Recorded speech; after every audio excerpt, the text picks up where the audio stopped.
Okay, the most important areas of the development in medical simulation and education, first what we want to concentrate is something of what we call team-based learning, because rather than developing individuals, it's good to develop people who work as a team day in and day out in hospitals.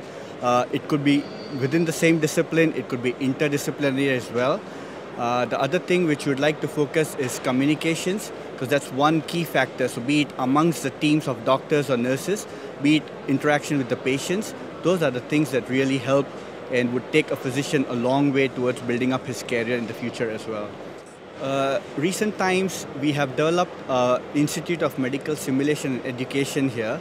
So that is an encompassing thing where most of the simulations carried across the disciplines, they end up going to that center. It's a huge facility that we have, and we are incorporating all the newest technologies like high-end mannequins we have, then we have task trainers, we have hybrid simulations as well, and we get our medical students as well as practicing doctors, the doctors who are in the residency doing training programs, all of them come there as a mandatory part of their education, and they undergo various scenarios, which could be either the common ones which they're going to face up in building up their career, or something like which could be really rare and would come once in a lifetime, but at least for that, so they are prepared to handle it as and when the teams become necessary. At least for what happens in Singapore, the key technology that has been adapted from the medical sector is the crisis resource management.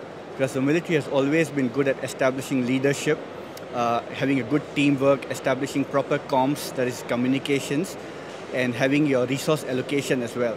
So those are all the key aspects that are forming an integral part of how a medical sector should work as well. And so that is the main important thing that we should learn up and build upon. As for the technological research, it all depends on what new innovations are going to come up in place. And based on that, we could use up into various applications that we have. Probably the one thing that we should focus on is using simulation as a part of formal research. That's not been done that often because it takes time, it needs consent and all those things. But those are one things that probably could be generated. So like the simulators could come up as to data gathering devices. So people don't need to document it down. But once a person performs a task on a simulator, the thing is generated and built in within a simulator. So a whole data sheet is reported, and that can be used either for training or for research purposes as well. I'm sure ITEC is going to be a huge benefit to people because it's a cross collaboration between the military, and now this time they're involving the medical sector as well.